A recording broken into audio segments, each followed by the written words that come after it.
데살로니가후서 3장 10절로 18절까지 말씀입니다.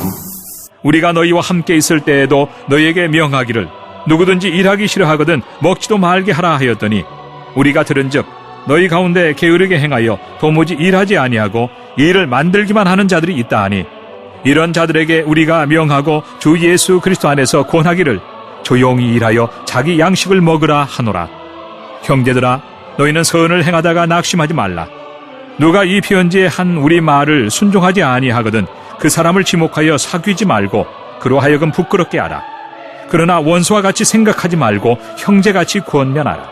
평강의 주께서 친히 때마다 일마다 너희에게 평강을 주시고 주께서 너희 모든 사람과 함께 하시기를 원하노라. 나 바울은 친필로 문안하노니 이는 편지마다 표시로서 이렇게 쓰노라. 우리 주 예수 그리스도의 은혜가 너희 무리에게 있을지어다. 아멘. 우리가 신앙생활을 하면서 두 가지 면들에서 우리가 하나님 앞에 귀하게 살아야 합니다. 첫 번째는 자기의 삶을 성실하게 살아야 돼요. 할렐루야. 각자에게 주어진 삶에 성실해야 합니다.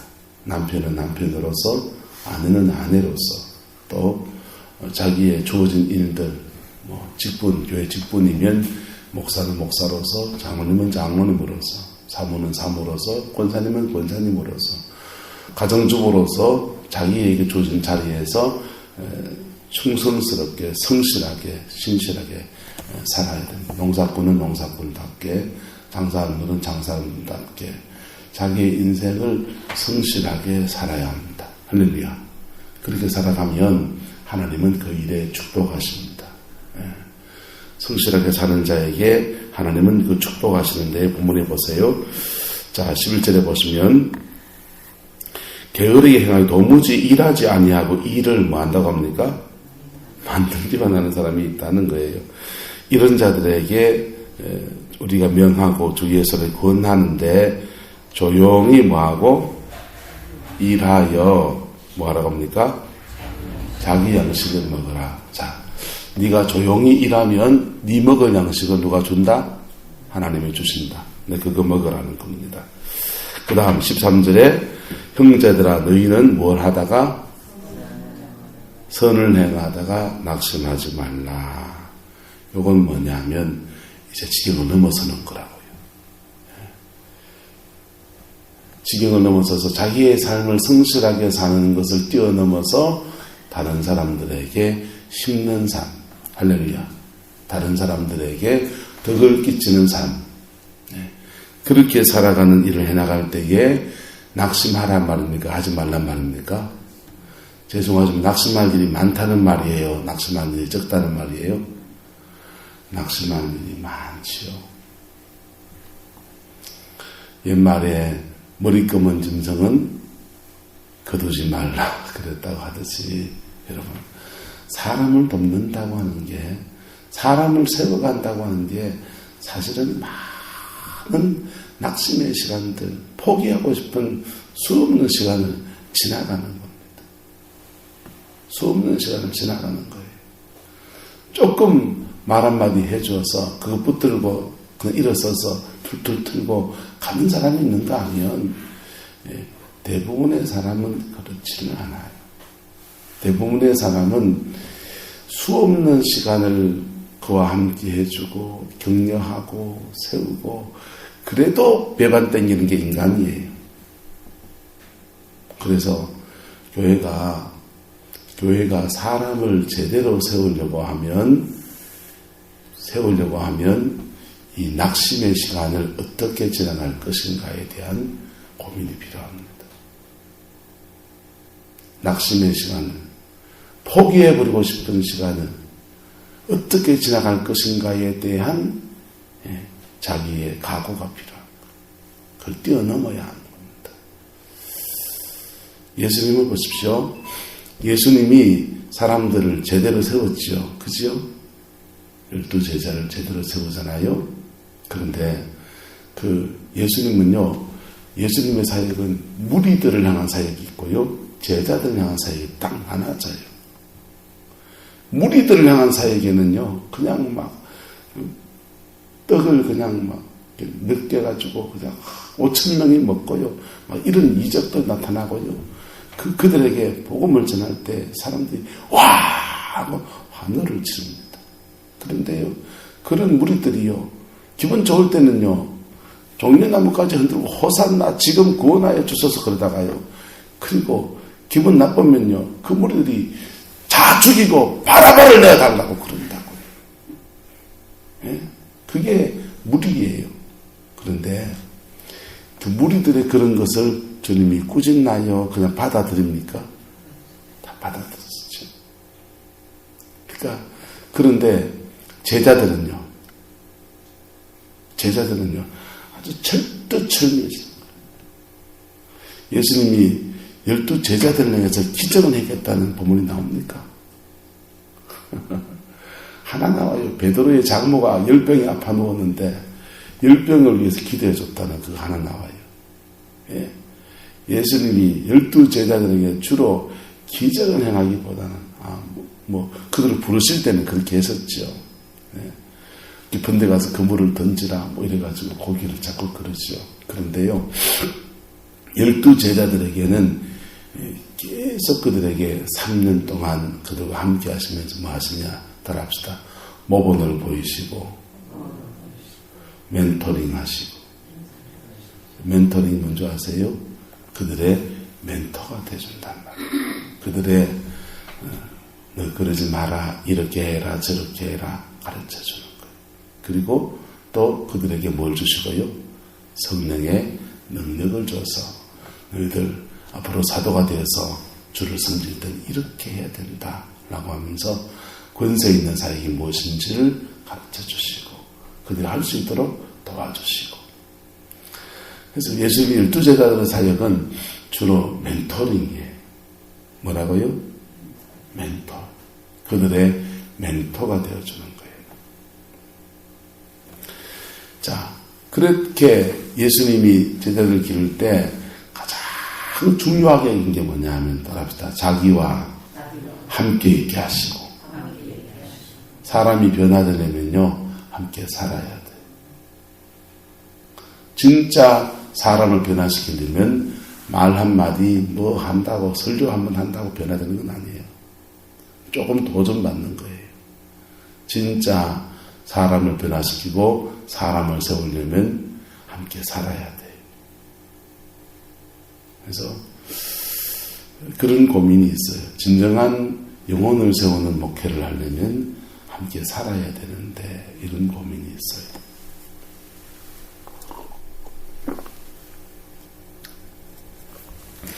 자, 그런데 우리가 13절에 선을 행하다가 낙심할 수많은 일, 그런 데도 있다고요, 없다고요? 예수님이 3년 동안 같이 살았잖아요. 그런데 제자들 왜 그 모양 그 꼬라지예요? 3번님, 왜 그럴까요?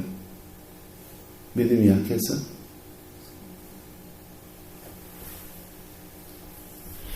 사람은 위기에 닥치면 사람의 본질적인 가장 기본적인 본은 생존력이에요.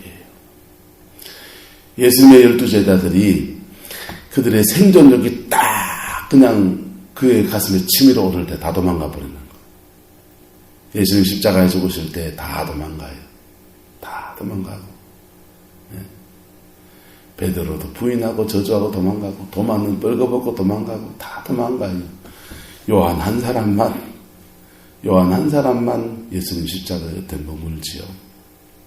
그것도 주님이 참아주십니까? 안 참아주십니까? 그것도 주님이 안고 가시는 거예요. 할렐루야.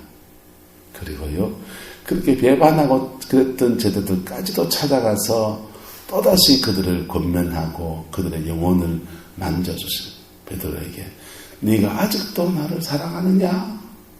예, 사랑합니다. 네가 아직도 나를 사랑하느냐? 사랑합니다. 네가 아직도 나를 사랑하느냐? 사랑합니다. 내 어린 양을 먹이라. 내 어린 양을 먹이라. 권고하시고 그들을 뭐 받게? 성령을 받게 했더니, 할렐루야. 그리고 성령 충만을 받게 했더니 그때부터는 주님이 성천하셔도 되더라. 할렐루야. 우리가 주님 안에서 선을 행하다가 낙심하지 말아야 합니다. 왜? 선을 행하다 낙심해서요, 그 심는 인들을, 수고하는 일들을 멈춰버리면요, 거두는 것도 할 수 있다 없다? 대부분 거두는 것도 할 수 없어요. 여러분, 누구를 위해서 기도하십니까? 포기하지 마십시오. 포기하지 마십시오. 끝까지 기도하십시오. 예? 가족의 구원을 위해서 기도하십니까? 포기하지 마십시오. 끝까지 기도하십시오. 자녀를 세우기 위해서 하나님 앞에 기도하십니까? 포기하지 마십시오. 끝까지 하십시오. 그럴 때에 주님의 영광이 이루어집니다. 주님의 영광이 이루어집니다. 영적인 세계에는 분량의 법칙이 있어요. 기도의 분량을 채워야 돼요. 은혜의 분량을 채워야 돼요. 그리고 영적인 세계의 일들은 영적 전쟁을 대부분 수반하기 때문에 마귀하고 싸워야 된다고요. 싸워야 되는데 그 싸움이 한 방에 끝날 싸움이 있고요. 내가 바뀌어야만 그게 싸움이 이겨지는 싸움이 있어요. 그건요, 내 바뀌는 데 시간이 걸리잖아요. 그래서 그런 시간들, 이런 시간들 지나가야 되기 때문에 우리가 주님 앞에 선을 행할 때 낙심하지 않고 끝까지 가는 은혜가 있기를 축복합니다. 그때마다 지칠 때마다 누가 와서 위로해 주십니까? 주님이 오셔서 우리를 위로하십니다. 너 그러지 마라. 주님의 멘토링은요, 막 큰 소리로 멘토링 하신 게 아니에요.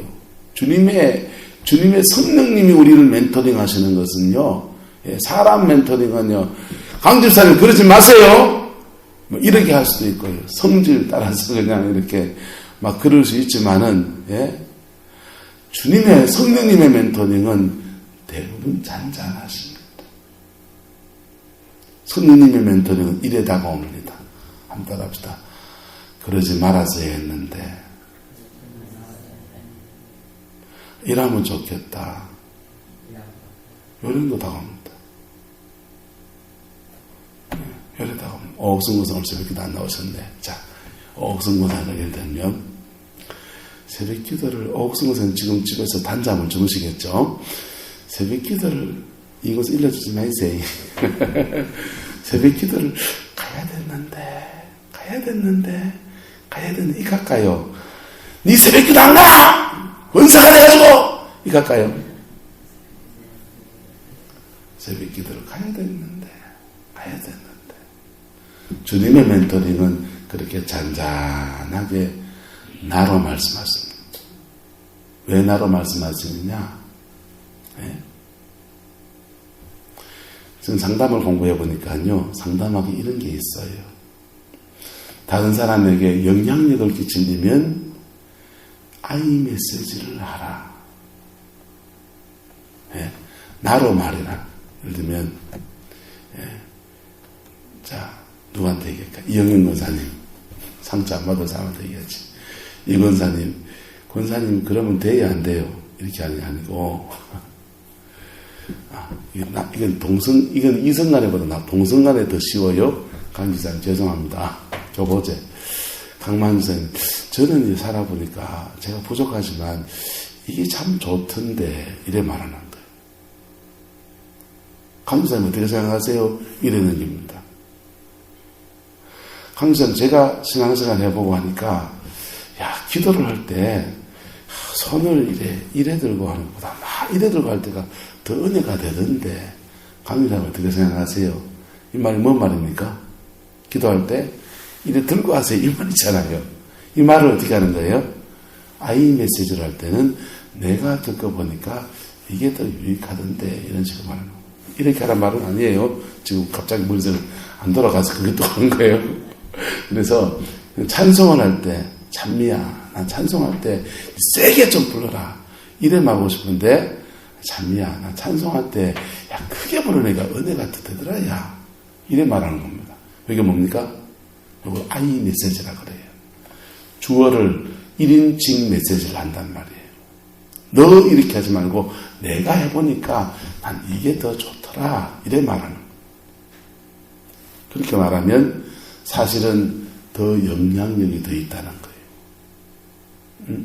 그게 사람의 감정을 상하게 하지 않고 자기가 하고 싶은 얘기를 정확하게 전달하는 거라는 거예요. 그런데 성령님은 우리 안에 들어와 계세요? 안 들어와 계세요? 들어와 계시잖아요. 들어와 계신 성령님은 우리 속에서 아이 메시지를 말하십니다. 그런데 마치 우리처럼 말씀하십니다. 우리처럼. 찬송을 크게 불러라! 이래 안 하시고, 찬송을 크게 불렀으면 좋겠다. 찬송을 크게 불러야 된다고 하던데, 이렇게 떠오르게 하신단 말이에요. 우리의 생각 속에. 저는 어떤 상황에 가면 내가 설교했던 성경 구절이 툭툭툭툭 떠올라요. 그래서 그 말씀을 나도 모르게 붙듭니다. 붙드는 순간 그 상황을 지나가요. 성령님이 내게 말씀하시는 방식이에요. 무슨 말인지가 됩니까? 그래서 우리가 낙심할 상황이 되면, 지칠 상황이 되면 성령님은 우리에게 멘토링 하시기 시작합니다. 그 성령의 음성은 따라합시다. 겸손해야 들을 수 있고, 겸손해야 순종할 수 있다. 겸손해야 순종할 수 있어요. 왜요? 그렇게 주님이 새벽기도를 가야 되는데 이런 소원을 주시는데, 그런 소원들을 대부분 성령의 음성으로 생각해요? 지 생각으로 생각해요? 자기 생각으로 생각하고 개무시하고 지 마음대로 갚잖아요. 어떤 상황에서 화가 막 입에 침이 오릅니다. 마음속에서 이 말은 안 해야 되는데 하는 생각이 옵니까? 안 옵니까?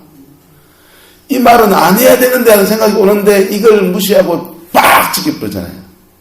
그러면은 그걸 성령의 음성을 거절한 거라고 해요. 그걸 여러 번 해보세요. 주님이 그 다음부터는 입을 닫아버리시죠. 입을 닫아버리시고 주님은 또 다른 방법으로 말하기 시작합니다. 또 다른 방법으로 말하는 게 뭐냐 하면, 따라서 내 마음에 평강이 사라집니다. 주님이 또 다른 방법으로 말하시는데, 그 단계를 몇 번 지나고 나면 내 마음의 평강이 사라져버립니다. 은혜가 사라져서 마음이 건건한 겁니다. 건건하고, 심지어는 저는 청년 때 방언을 받았는데, 방언을 받아서 은혜를 기도를 하니까 방언 기도를 하니까 얼마나 좋아요? 그런데 내가 그때 무슨 죄를 지었는지 기억은 안 나요? 어쨌든 뭐 그렇게 그냥 은혜 생활을 안 했더니 방언이 사라져 버린 거예요.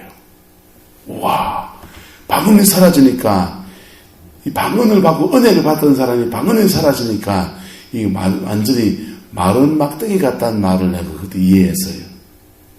아무 의욕이 없고요. 아무 생각이 없어요. 내가 내 힘으로 사는 게 아니구나. 제가 알았지요. 그때는 뭐가 사라진다고요? 은혜가 사라집니다. 그 은혜가 사라지는 것을, 진대를 그냥 또 무시하고 막 지나가면요, 그때부터는 삶에서 막 이것저것 터지기 시작합니다. 자녀의 문제가 생기고, 재정의 문제가 생기고, 이런 일 저런 일 막 터집니다. 그때라도 돌아와야 돼요? 안 돌아와야 돼요?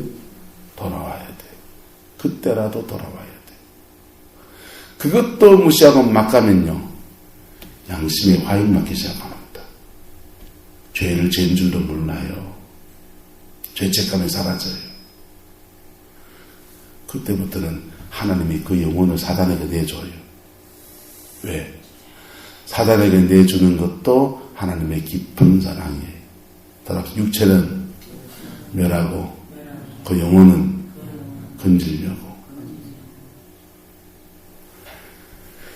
그 극단적인 상황에 던져서라도 영혼은 건지려고 하는 게 하나님의 아픈 사랑이에요. 그래서 작은 주의 음성을 무시하지 않는 은혜가 저와 여러분이 있기를 축복합니다. 작은 주의 음성에 무시하지 않는. 그러면요, 그것이 나를 이끌고 가는 멘토링이에요. 성령이 이끄시는 멘토링이에요. 그래서 성정이 급한 사람은 하나님의 인도를 못 받아요. 성질이 급한 사람은 주님의 인도를 받기가 대단히 어렵습니다. 은혜는 그냥 받을 수 있지만, 기도하면서 회개하면서 급해서 막 그냥 기도하면서 은혜를 받을 수 있지만은 그 은혜가 그 영혼에 쌓이지 않아요. 왜? 지성질대로 막 나갈 텐데 어떻게 은혜가 쌓이겠어요? 네. 여러분의 그 성격이 고쳐지기를 주님의 이름으로 축복합니다. 고쳐져야 돼. 어떻게 하면 되냐? 따라합시다. 하나, 둘, 셋, 넷, 다섯. 세아리세요. 사람이요, 감정을 주관하는 데는 이 전두엽이에요. 앞머리예요. 감정. 무슨 일이 생기면 감정은 여기가 전두엽이 딱 자극이 됩니다. 이 뒤쪽에 대뇌, 자뇌와 우뇌는 판단의 능력이에요. 판단의 능력은 어떻게 그것을 해결할 것인가, 어떻게 그 문제를 지혜롭게 풀어갈 것인가, 이 아이디어는 이 뒤에 쪽에 대뇌가 주는 거예요. 이 전두엽은요, 감정. 무슨 일 터지면 감정이 열이 먼저 납니까? 어떻게 해결할 것인가가 먼저 떠오릅니까? 감정이 먼저 온다. 감정이 먼저 와요. 열이 확 뻗친 상태에서 확 뱉어낸 말은요, 오히려 이것 때문에 시를 더 엉클어놔요. 그래서 전두엽이 자극되고 난 뒤에 5분쯤 뒤에 대뇌가 움직이거든요. 인간의 메커니즘이 그래요. 전두엽 때문에 먼저 일어난 것이 5분쯤 뒤에 이제 이성이 작동하기 시작해요. 예? 여러분, 개그 콘서트나 뭐, 이렇게, 이런 거 보면은 그냥 이해가 돼서 웃습니까? 웃고 난 뒤에 이해합니까? 웃고 난 뒤에 이해하잖아요. 하하하하 하고 난 뒤에, 이거 저거 재밌다 이러잖아요. 이게 감정을 조장하는 뇌가 앞부분에 전두엽이 먼저 자극을 받는데, 이게 기분 좋은 것도 그렇게 되고요, 기분 나쁜 것도 그렇다. 예? 그래서 기분 나쁜 것을 딱 다쳤을 때는, 기분 좋은 것이 왔을 때는 전두엽이 먼저 자극이 돼서 하하하 웃고 한 뒤에 야 잘됐다, 생각해보면 더 잘됐네, 이렇게 말할 수 있어요 없어요?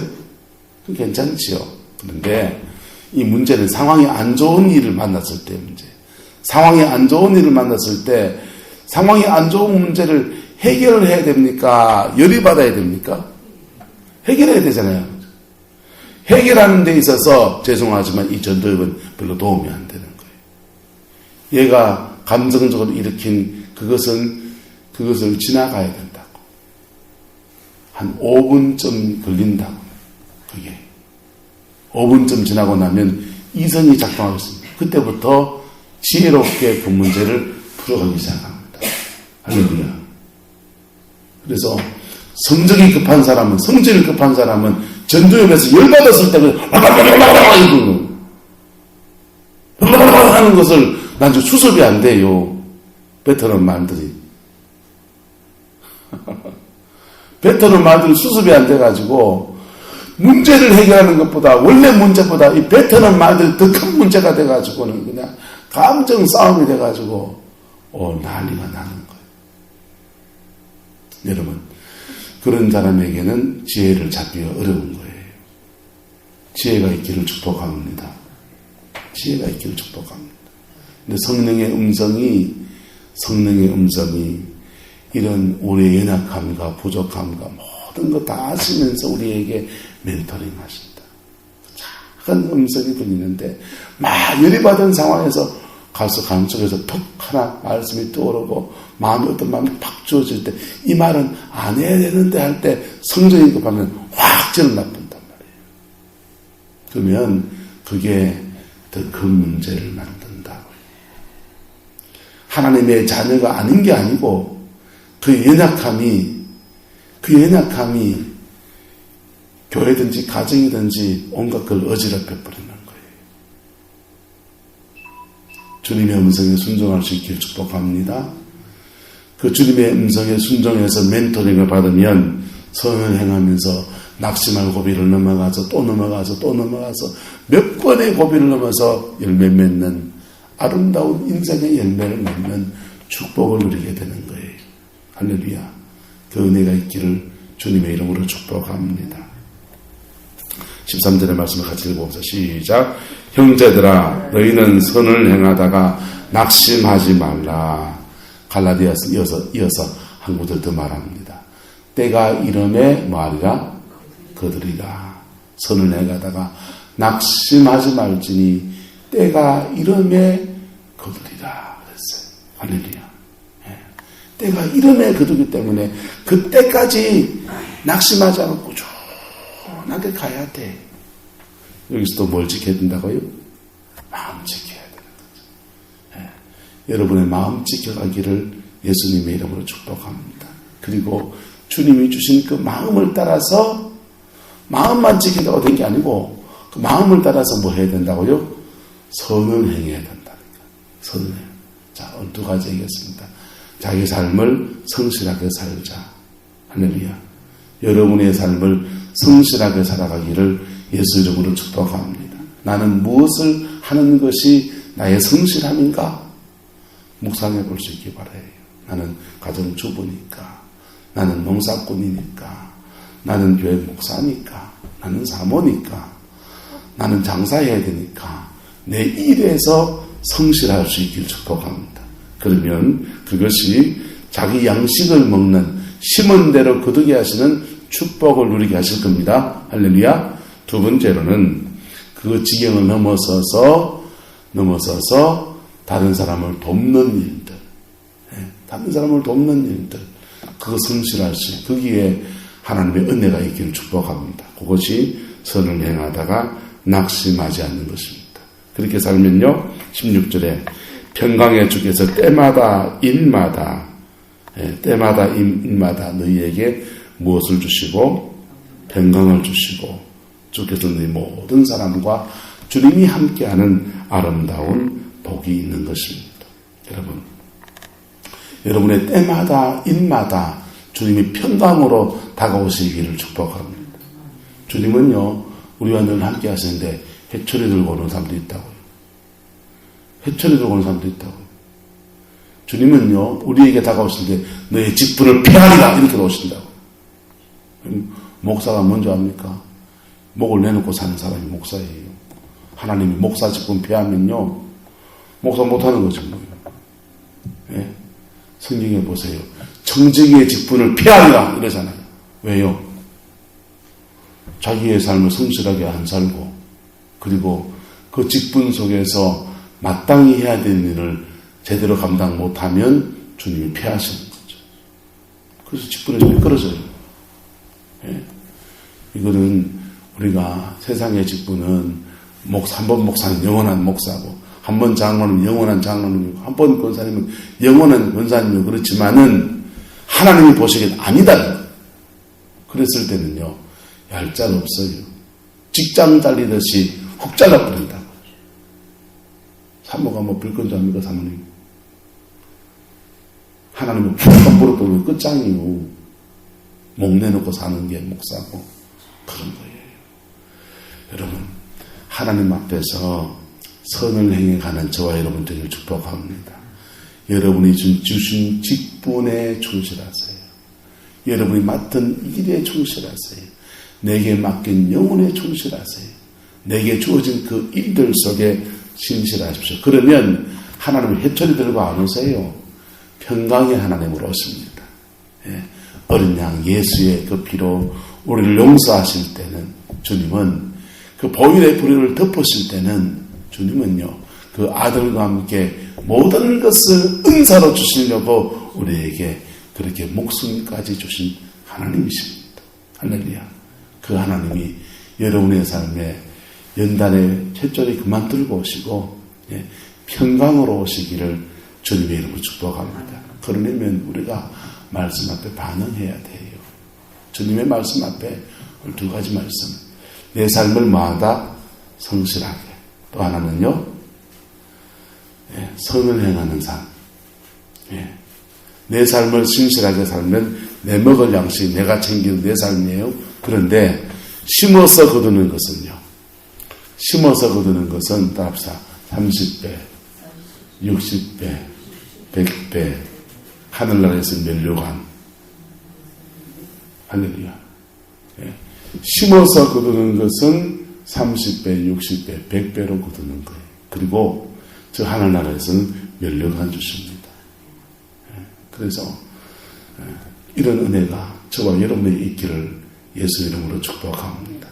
그거 안 하면 정직의 직분 뺏어버린다. 주님. 은사도 거둬버린다. 왜요? 은사 가지고 자꾸 장난치는데 하나님께 은사를 계속 주겠어요? 거둬버리죠.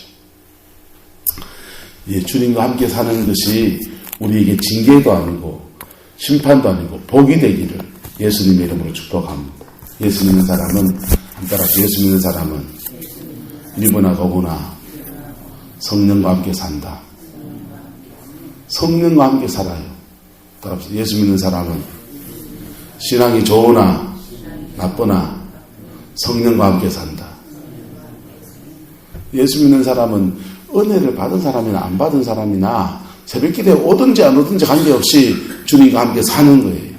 근데 그 주님과 함께 살 때에 그 주님이 회초리 들고 와서 함께 사는 거하고 평강의 주님으로 함께 사는 것하고는 다르잖아요. 예? 주님이 저와 여러분의 삶에 평강으로 함께 해주기를 축복합니다. 그러기 위해서는 내가 변해야 돼요. 니네 없이 다 변해야 돼요. 죄된 옛날 성품으로 살아서는 주님이 평강으로 오실 수가 없어요. 오실 수가 없어요. 왜요? 하나님은 하나님 나라의 가치에 우리를 다루세요. 우리는요, 우리 생각이 이만하면 됐다라고 생각하잖아요. 내가 11조 생활하고, 내가 새벽 제단 안 빠지고, 이만하면 됐다라고 생각하지만은, 하나님은 하나님 나라의 가치로 우리를 보신다고요. 예. 하나님 나라의 가치는 제가 늘 말씀드리지만, 산상수훈에 있어요. 그래서, 산상수훈의 말씀, 사랑이라는 가치를 가지고서 우리를 보신다고. 그리고 우리 항상 모자라진 거예요. 근데 그럼에도 불구하고 사랑하려고 몸부림칠 때마다 주님은 너무 기뻐하시는 겁니다. 할렐루야. 이 은혜가 저와 여러분의 있기를 주님의 이름 축복합니다. 기도합시다. 사랑과 은혜가 많으신 아버지 하나님, 주님을 사랑하고 주님을 의지합니다. 날마다 주의 말씀 앞에 설 때마다 우리 사랑하시는 주님의 사랑이 얼마나 큰지, 얼마나 위대한지 찬송합니다. 이 사랑, 이 은혜가 우리 인생에 충만케 하시고 그것이 우리에게 복이 되어지게 주님 역사하여 주시옵소서. 주께서 함께 해주시길 원합니다. 예수님의 이름으로 축복하며 기도드리옵나이다. 아멘.